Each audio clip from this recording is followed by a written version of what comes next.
question for this edition popped into my mind as I was watching a group from South Korea cooking up a dish of rice, seaweed and spam as they were playing bluegrass music. And the question, what causes a food from one part of the world to become absorbed and cherished in another? And also, I wondered, what can we learn from histories of people, plants and ingredients as they travel across the planet? The group, by the way, is Country Gongbang, and they were playing on the Taste the World stage at the WOMAD festival, the place the food programme visits on occasion to meet musicians performing songs, sharing food stories and cooking dishes to feed the audience. And as I watched the 5 young musicians from Korea, I couldn't stop thinking, what is it with spam? Spam might come across as unhealthy, just fast food, but in Korea it has a very deep ties to the Korean War. It was a convenient food that the American soldiers brought in during the wartime when the food was very scarce and everything was quite precious. So it's a very special gift that you would gift during like major holidays to people that you care about. This programme is filled with food, music and stories. But I think it's mostly about migration, how people, crops and flavours have crossed continents and shaped cultures. For example, how did a Soviet dish become so popular in the Caribbean? We're gonna have some Russian salad. It's very popular in Haiti. We just adopted it. I don't know where it comes from, to be honest, but whenever we have important events, or just for the heck of just eating Russian salad, it's part of our menu. On our menu is a fermented maize drink from Peru, parathas from Punjab, stews and porridges from Africa, Ukrainian pancakes, and of course, illuminations on Haitian Russian salad and South Korean spam. As well as the musicians and cooks from WOMAD helping me with storytelling, are 2 great experts in food history. Hi, I'm Dorian Fuller, Professor of Archaeobotany at University College London's Institute of Archaeology.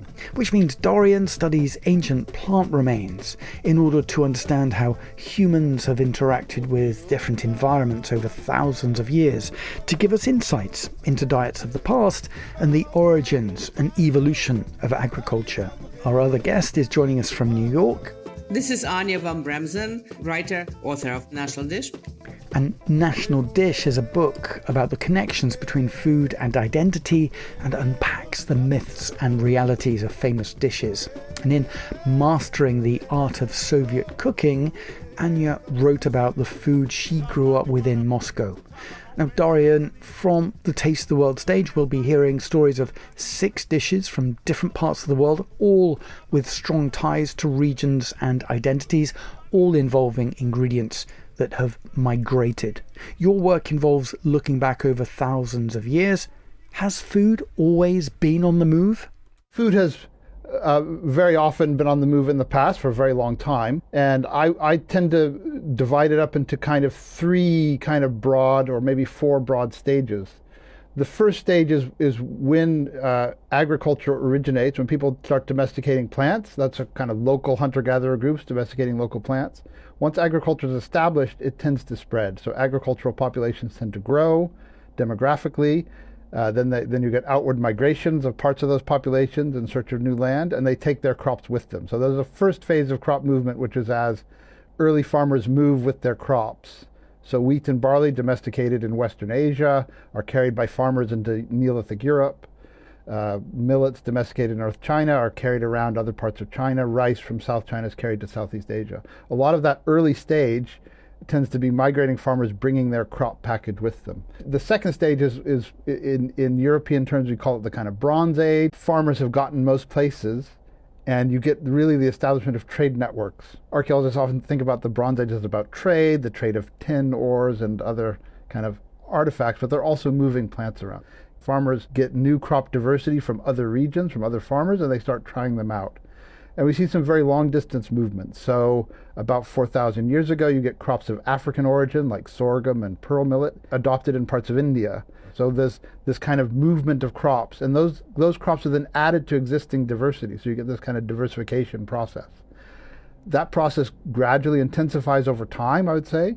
And then when we get to our first empires, there's another huge bump in increase in crop diversification. Because of course, empires are unifying people over larger areas and improving communication, whether that's Roman roads or Han Dynasty roads and canal networks. And so they again bring in much more diversity. So there's these huge bumps in diversity of crops in the Mediterranean world in the Roman period and in the East Asian world in the kind of Han Dynasty onwards.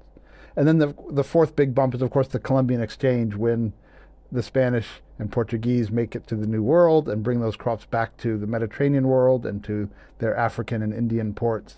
And so you get this massive then exchange between the East and West hemisphere. And Anya, National Dish focuses a lot on the movement of culinary ideas in more recent times. Give us an example. Something that surprised me a lot was a dish like ramen, which is completely Japan's national dish. It's Japan's soft power export. And not only is it a Chinese dish that the Japanese consciously adopted, from the Chinatowns of Japanese ports, that then was the fuel for post-war reconstruction, which is why it was kind of invited into the national canon, right? Again, a Chinese dish. But then you have the instant ramen, which became Japan's contribution to the global industry, right? And it's invented by a certain Momofuku Ando, who is Taiwanese. And another big twist, why it survived and why it became so popular after the war, because Americans after the war are pushing their wheat into Asia to prevent a Red Scare. I mean, they want to kind of provision that part of the world because they're afraid of it becoming communist. So like in one dish, you have all these subtle twists that most people who slurp it are not aware. And Dorian, why is it important to know the origin stories of our food and how they've moved around the world? Yeah, I mean, I think there's two sides of why it's important to know where our foods come from and how they got to where they are today. On a kind of practical level, and this would be the kind of wearing the hat of the crop breeder sort of person, where crops come from is often where they have higher diversity, where their closest wild relatives live, and in terms of future-proofing crops against climate change, against new pests in the future, you want to be able to dip into that greatest center of diversity. So knowing that maize comes from Mexico or wheat comes from Western Asia means that preserving that diversity and exploring that diversity in that region of origin gives us lots of genetic tools to improve those crops and diversify them for the future. So thinking in terms of agricultural food security, it's really important to know that information. I think then there's a cultural side of it, which is that food is really a lesson of how different cultures are interconnected. Our histories are all interwoven. And we often increasingly live in a world where people want to draw strong boundaries and borders and keep these people out or those people in and so forth. And those are political decisions. But the long history of humanity has been one of interaction, experimentation, borrowing, learning from the kind of diverse experiences of other cultural groups. And food really represents that. It represents the way in which our global histories are all interwoven and interconnected. Let's go back to the Taste the World stage and our first story. Big Polo come from Lima in Peru, and as they played a blend of Latin American cumbia and funk, they were also busy transforming one of the region's oldest crops into something delicious. So the dish that we prepared it's actually a drink. It's called chicha. It's made with purple corn, pineapple, lemon, cinnamon. The corn actually is like a super important ingredient in the Andes region since the Inca Empire, since forever really, since pre-Inca Empire. And the chicha is like this, it was the sacred drink back then, and now this non-alcoholic version is with purple corn. And it's super important in our identity also as Peruvians, as people from the Andes, yes. In the past, it was like a sacred drink back in the Inca Empire, and now it's prepared in every home, in every restaurant, in every market. It's something you drink every day, basically, yeah. Dorian and Anya, a drink from Peru using a black-coloured maize with references to the Andes and the Incan Empire. So chicha, these maize-based drinks, some of which I think are fermented into beers, are very traditional in the Andes. We know that they're very important in the Inca Empire when the Spanish first arrived, and we get our first European observers who are writing stuff down. But archaeologically, in fact, the evidence for maize consumption and probably chicha drinking goes back many thousands of years further. So there are, prior to the Inca Empire, you get archaeological evidence 7,000 years ago. So it gets there very early. And what's interesting is in some of these sites where it's been studied, which are sort of 1,000 or 1,500 years ago, where you have assemblages where clearly maize is one of the foods they're eating with quinoa and potato. You get evidence from the human bones from doing what are called stable isotopes. So stable isotopes tell you a little bit about what people are eating and consuming. You see it in their bones, and so you see this rise of maize consumption. It seems to be socially differentiated, so you get more maize consumption amongst males, more maize consumption amongst elite males, and generally less amongst females and less amongst the non-elite, because of course these are skeletons in burial, so we can judge how kind of wealthy they are from what they're buried with, and compared to the archaeological record where maize is a minor component, it suggests that a lot of the maize is being consumed as a liquid, which doesn't leave behind those charred plant remains as much, and there's more of it being consumed by elite males. So it suggested that drinking is very socially embedded in those societies. And the chicha morada, the purple corn, the purple maize chicha, it has spices usually that came with the spice trade, cinnamon, maybe cloves. I think maybe you put a pineapple rind in it, and pineapple is it's a tropical American fruit. So like everything converges in this very ritualistic drink that can only be made in a place where they grow purple corn, which is very particular. I mean, now they serve it bottled. It's another industry in the making. I live in an Ecuadorian neighborhood in New York, and we can buy chicha. So from drinking rituals for elites to chicha in a can and on to the WOMAD festival in Wiltshire. Let's follow the story of maize to southern Africa now. From Lima, we're travelling 6,000 miles to Cape Town. That's the home of Freshly Ground, a group of musicians from different parts of southern Africa. We've crossed continents, but on stage one of the band members was cooking maize into a porridge. Can we just have a look at Simon, who's stirring the sadza in the back? He's been stirring for 20 minutes solidly. Big hand for Simon. Simon, can you... Don't burn the sadza, Simon. Can everyone hear me? This is a patient exercise. I'm trying to fast track it because you're meant to actually start slow and add little bits of pap as we go along. So pap, we call it pap in South Africa. It's sadza in Zimbabwe. And it's maize meal for you guys. Fufu in Nigeria. Polenta. Ugali. Ugali. So it actually originates from Mexico. So I was in charge of the pap, the sadza, which is maize meal, which you cook into a stiff paste porridge. So you can use your hands to eat, to make balls of sadza, and then you can dip it into whatever sauce you want. And Julia was in charge of the sauce. The sauce was? Chicken peanut curry. So it is a typical curry that it's cooked in Mozambique, where I come from. There, back in Mozambique, we use lots of peanut powder, and so the coconut milk. So for our dishes, I'm talking even when it comes to cooking meats or cooking vegetables, you use those are like essential ingredients. What's fascinating about this stage is we get so many stories of food around the world, but also stories of the journey of different foods around the world. So yesterday morning, there was a group from Peru who were cooking with a type of maize. And as you were saying, maize originates in the Americas, in Mesoamerica. Exactly, yeah. You pick up the story. Africa and maize? Yes, and then it traveled from what's Mexico today across to Africa, ultimately through Portuguese and Arab traders, and arrived in Africa, I think, around 1500 or so, and was adopted initially on the west of Africa, and then has made its way, now has become an absolute staple.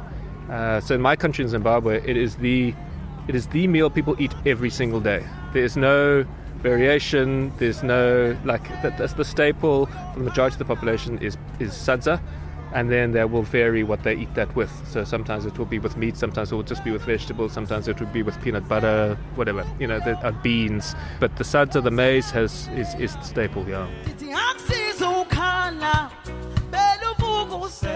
Dorian, maize is one of the most important crops in Africa, helping to feed over 1.5 billion people. How did that happen? Yeah, so I mean, the role of maize in African cuisine is fascinating.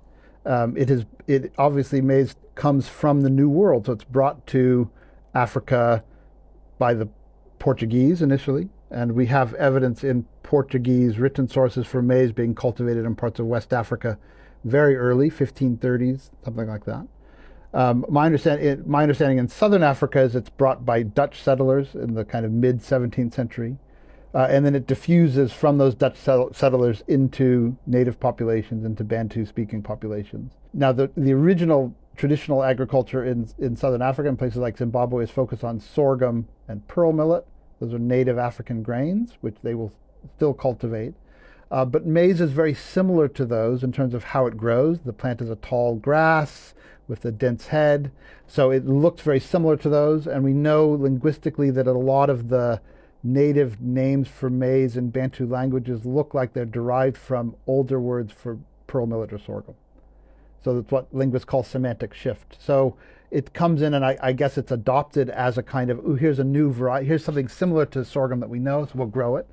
And then maize is more productive in some environments, and so you can actually get more bang for your buck. And of course, in that kind of early colonial context, some land is being lost to the native population and being taken over by Europeans. So there's perhaps a motivation to be able to grow more with less land area, and so maize in that case may outcompete some of those native millets and become embedded.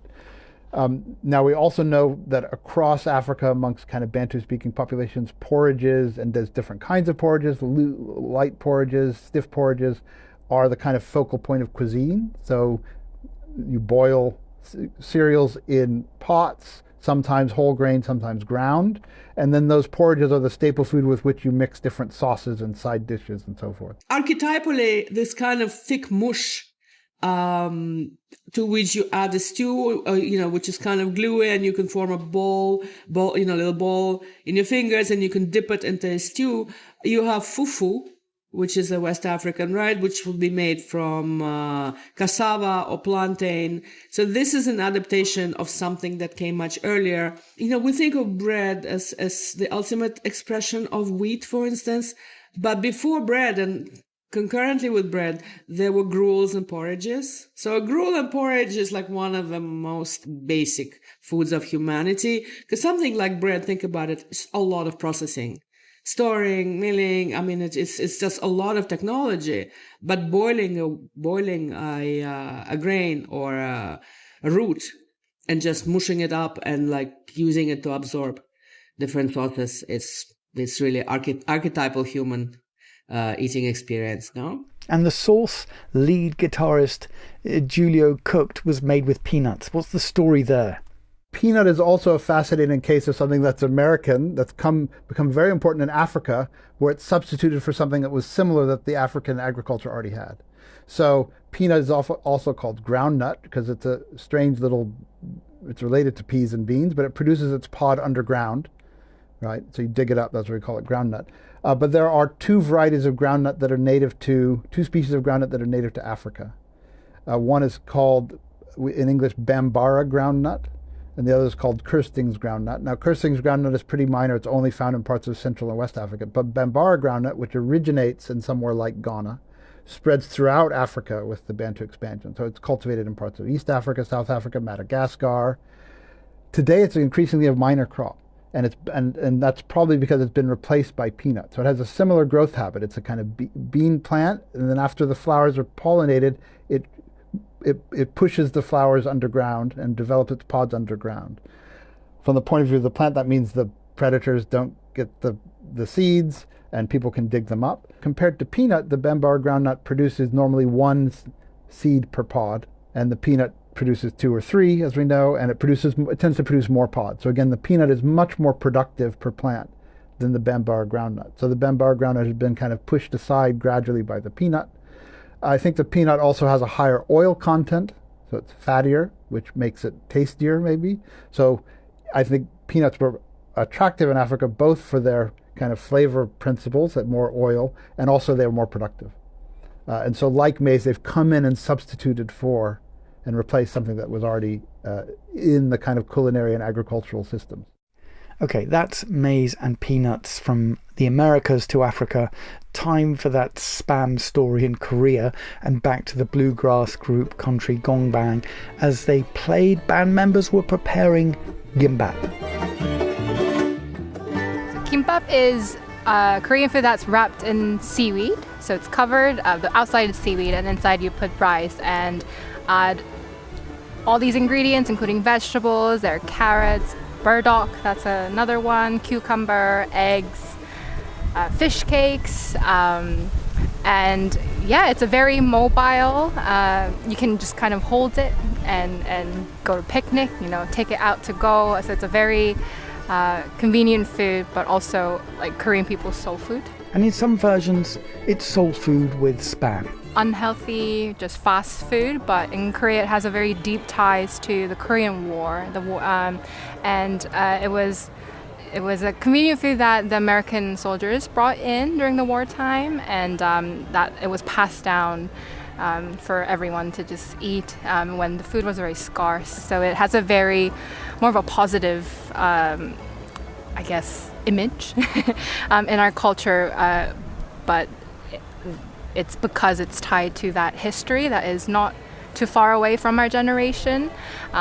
Korea's been through Japanese invasion, we've been through war, we're still split in north and south, to like north and south side, so it's a very young country to have grown this much, and spam, I guess, is a very good example of how that kind of translates to Korean with food historically.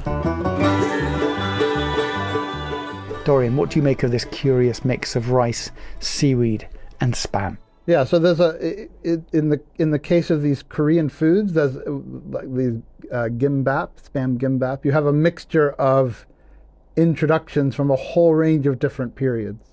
So rice, of course, is native to East Asia. It's domesticated in the Yangtze Valley in South China 7,000-8,000 years ago. And rice spreads around East Asia, including northwards and into South Korea, about 1500 BC, something like that. Our earliest rice finds in South Korea. And so rice is very ancient. Seaweed, of course, on the coast, we think is being used by hunter-gatherers in Korea and Japan and other places on the coast. So that's probably even more ancient, the use of seaweeds. We don't really know when seaweed cultivation and management start, so that's a good question there, but presumably in prehistory.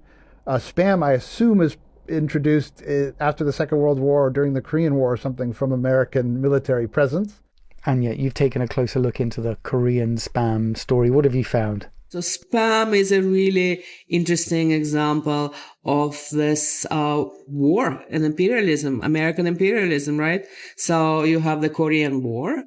From 50 to 53, the country is not in great shape.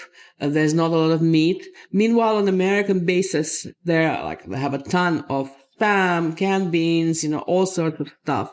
So, and spam is very attractive. As a Soviet person, I remember I first tasted spam and I thought it was just something divine. It was incredible.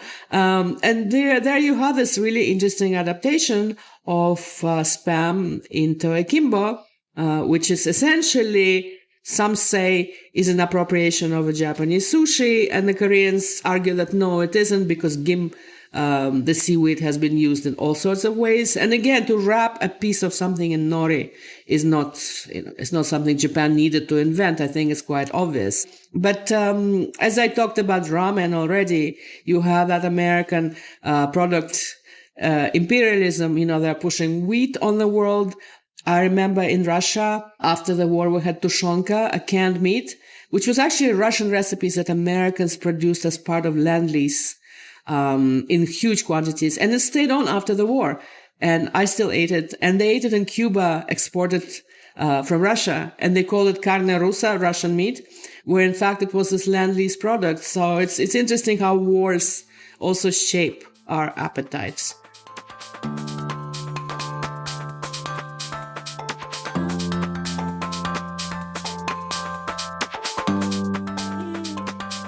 Next, let's head to the food of Punjab, India, and the story of a house in Bristol, more specifically Grant's House, which happens to be the name of the 2024 album by the next artist who appeared on the Taste the World stage, music based around themes of an intergenerational relationship. Here he is to explain. Okay, so I'm Jay Singh, otherwise known as Indian Man, the music producer, and I'm here with my beautiful grandma. Her name's Krishna, and she's been feeding me all my life. And you've been cooking on stage, Krishna? Oh, I was making aloo and cauliflower paratha. Jay, explain the relationship you have with your grandmother, and then also explain the relationship based around food.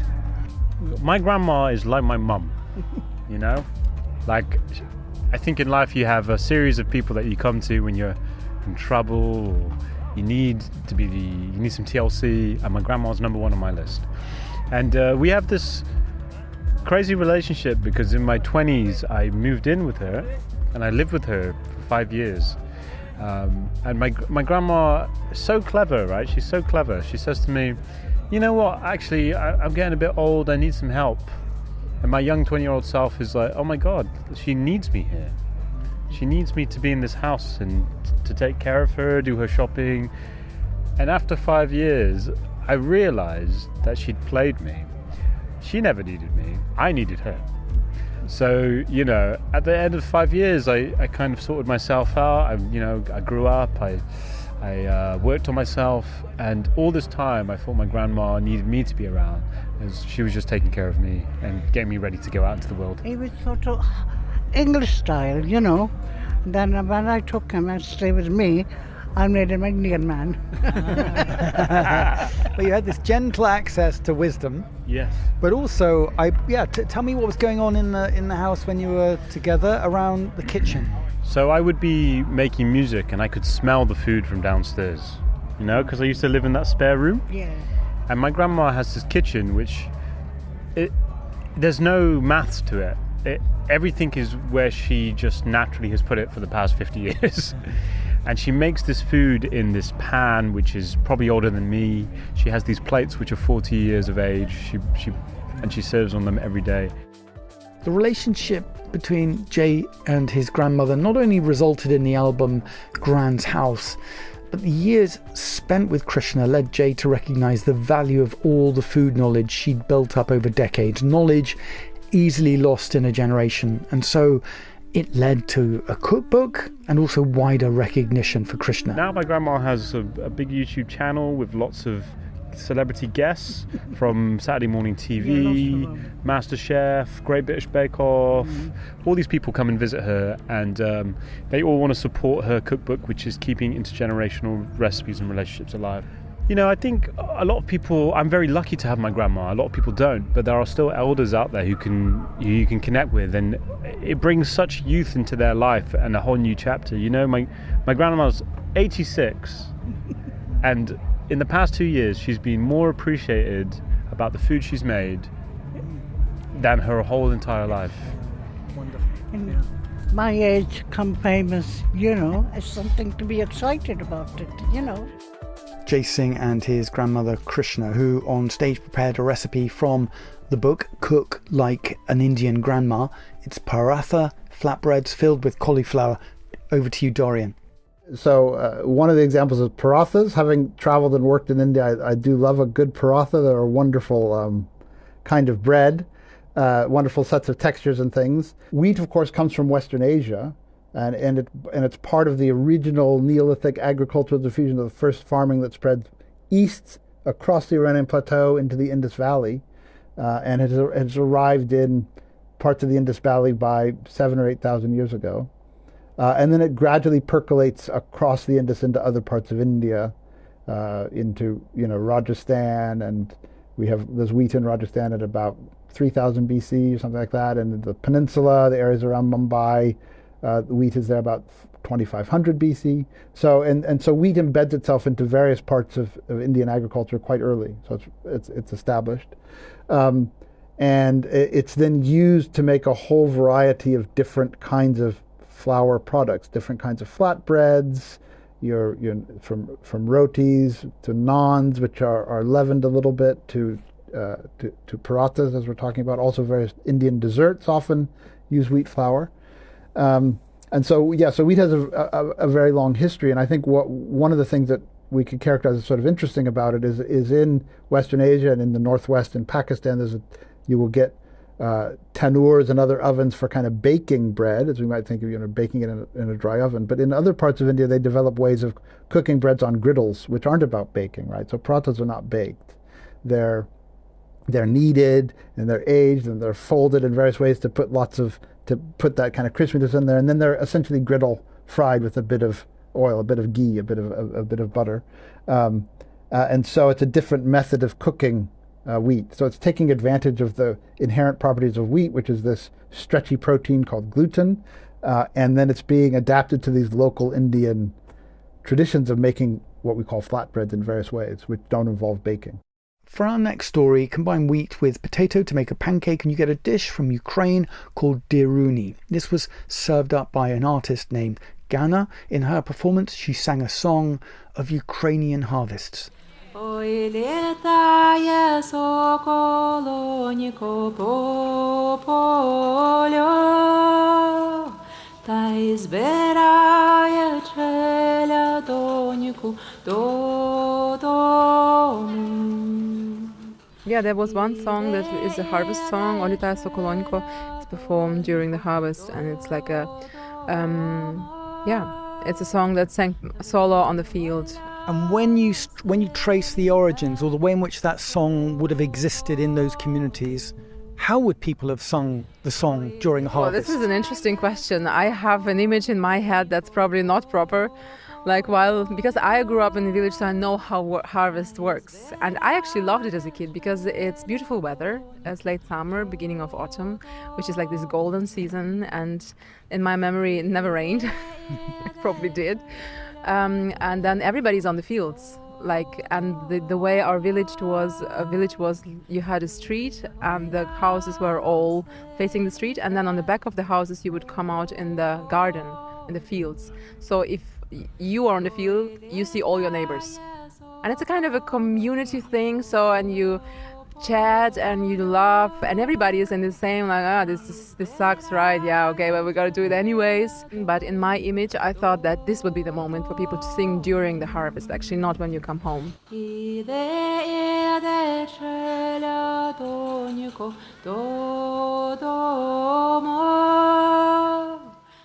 And yeah, that's Gana with a harvest song. But explain the dish she created, diruni. Diruni, it's the word is from to shred, to tear apart. And it's something that's very common in that entire region, in Belarus, Lithuania, German potato pancakes, it's kind of like this quintessential, probably 19th century, because again, potato took a while to be adopted, but once it started growing, it was prolific, and each place puts its own stamp on it, each region. But it's something that it's easy to transport, it's easy to eat, it's delicious, and it's festive, and it looks like the sun. So I think pancake is like this really important symbolism. So that's another story of a food from the Americas shaping culture across continents. For our final story, let's head to Haiti in the Caribbean. Je suis né sous le soleil, des vacances dans le sud, avec une phrase de sagesse me rappelant la pauvreté. J'ai gardé ma dignité, imprégnée de sang qui a coulé. Ce sont des vraies valeurs qu'on ne peut pas acheter. Through his music, the artist Wesley is on a mission to encourage people to look beyond the negative stories about Haiti and decades of conflict, to realise it's also an island with a rich history, a strong culture, and wonderful people, all connected by food and music. We don't have the power to get into the office to tell the journalists what to talk about, but the music will tell them what to talk about. The music will teach them, and the culture will teach them, and they will understand what is going on in this beautiful island. So we are positive people. We are good people. We stay positive. The same way we got our freedom from slavery. January 1st, 1804. We're gonna get this done with the culture. That's what I'm aiming for.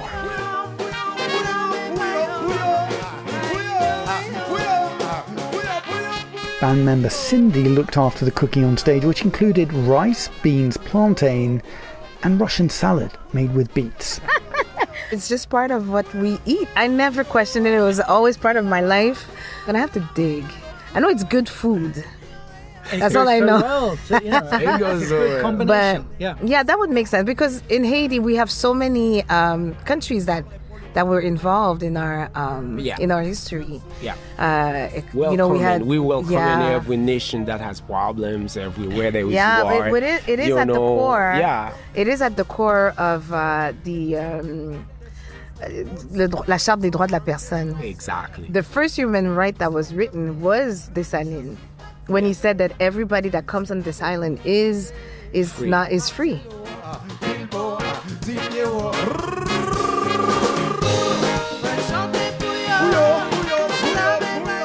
Then the Russian salad is another story of migration and wars. And this time we're talking about Russian Revolution, because Russian salad crops up everywhere. It's part of the Argentinian asado. It's an Argentinian national dish. It's part of the Korean banchan, believe it or not, the small spread that you get with your meal. In Turkey, they have the rusalatası, which it's part of the meze spread. And funnily enough, after the war with the Marshall Plan and the Cold War, they renamed it into American salad. But the origin is a Russian dish called salad olivier, and it's like a huge, huge dish in Russia still. In the Soviet Russia, the original had quail and crawfish, and it was very fancy. But then after the revolution, Russian immigrants start fleeing, and they end up in Paris and Berlin, and they cook their food. And no one knows exactly why and how it took off, but that's probably the origin, that out-migration of white Russians, who, like in Turkey, for instance, the food culture, westernized food culture was still developing. They were hired, in important places, probably in other countries as well. But yeah, this Russian salad is completely ubiquitous. And in every country it has, in Spain, it's a huge, important tapa, ensaladilla rusa.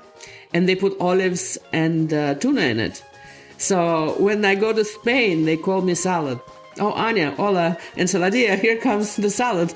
And Dorian, some final thoughts from you. Your research has taken you to archaeological sites all over the world, and it spans thousands of years of history. In thinking about food on the move in the future, you mentioned climate change earlier. Is that going to be the driver of the next big wave of more crops crossing continents? We may be moving towards another phase of crop globalization because of climate change. So we're aware of droughts and rising temperatures in Europe. It's making the climate here perhaps more suitable for things like some of the millets, for example, which are highly drought tolerant and grow over short periods in the summer. They're not traditionally part of British agriculture, but I could imagine in a summer like this, millets from central China or even parts of India doing quite well and producing a grain crop. And so it may be that as we move forward and adapt to climate change, we need to start to think creatively about how we can use global crop diversity to better adjust to the shifting ecological parameters because of climate change. It is an ongoing process. I think ingredients keep moving, and they're moving much faster now because it's easier.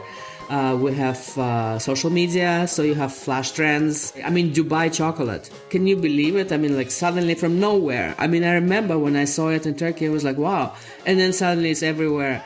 Fermented food, things like gochujang, kimchi. You find it everywhere.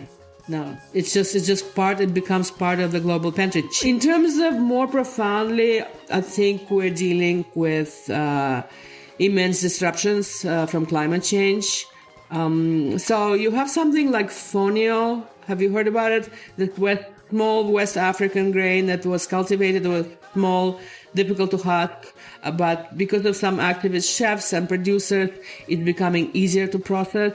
It's easy to grow. It's nutritious. It responds well to climate. So ingredients like this might be our future. They're even making beer with fonio. Who knows? Perhaps that will be a story told at WOMAD's Taste the World stage in future years. My thanks to Dorian Fuller and Anya von Bremsen and all of the musicians and the team at the Taste the World stage.